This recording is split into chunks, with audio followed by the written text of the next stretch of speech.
Bonjour les enfants, c'est Lionel Messi. Je vous parle depuis 2021. J'ai actuellement 34 ans.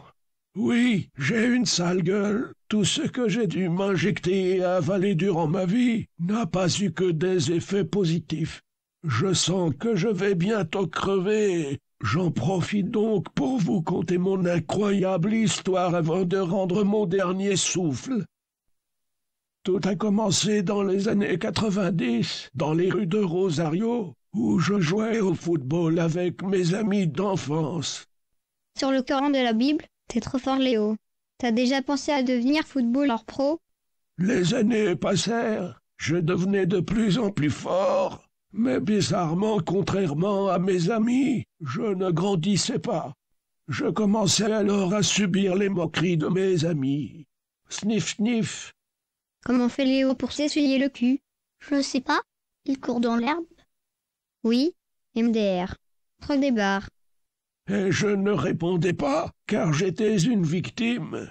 Un jour, j'ai appris qu'il y avait une détection de jeunes talents dans la région. J'y suis allé malgré ma petite taille, et j'ai tout déchiré, sa mère.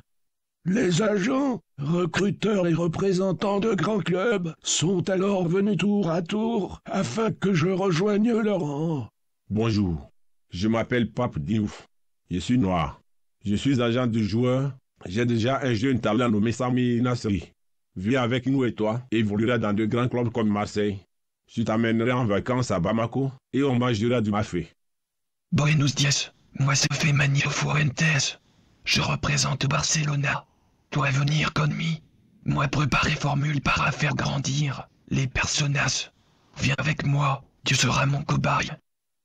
Je souffrais tellement de ma petite taille que j'ai accepté l'offre du druide espagnol et j'ai alors intégré Barcelone, même si je rêvais depuis petit de partir à Bamako, car le dimanche à Bamako, c'est le jour du mariage. La suite, vous la connaissez. Réussite sur le plan sportif, Ligue des champions, Liga, Ballon d'or, et également réussite sur le plan sentimental. Hein, tu es sûr que tu veux sortir avec moi?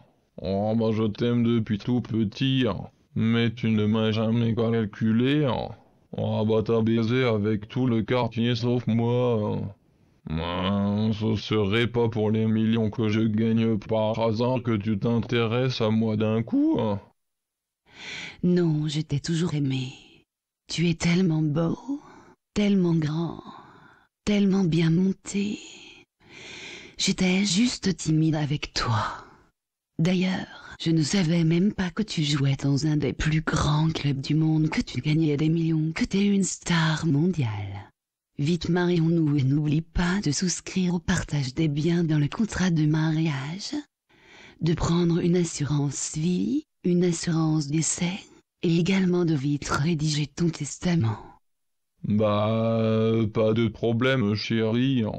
Tout ce que tu veux. Les ballons d'or s'enchaînaient, ça en devenait lassant. Le ballon d'or est Messi. Le ballon d'or est Messi. Enfoiré, je le méritais. Le ballon d'or est Messi. Le ballon d'or est Messi. Enfoiré, je le méritais. Le ballon d'or est Messi. Enfoiré, je le mérite. C'est un 0. Wesh, Michael, j'ai dur. Ça devenait la routine. Je m'ennuyais. J'étais numéro 1, même en jouant comme un brandao. Je voulais pimenter ma carrière, et s'il y avait un domaine où j'étais pas encore premier, c'était à celui du joueur le mieux payé. Je voulais donc trouver un moyen de me faire encore plus de sous quand un homme masqué est venu frapper à ma porte pour me faire une proposition alléchante que j'ai acceptée sans l'ombre d'un doute. Je fais partie de la mafia des moitiés truquées. La Coupe du Monde 2014 approche à grands pas, fait en sorte que l'Argentine perde tous ses matchs et tu te feras un max de fric. Ça roule, hein. De toute façon, si je dois faire exprès d'être nul, ça passera inaperçu. Ah, moi, tellement je suis nul en Coupe du Monde, même d'habitude. La suite au prochain épisode.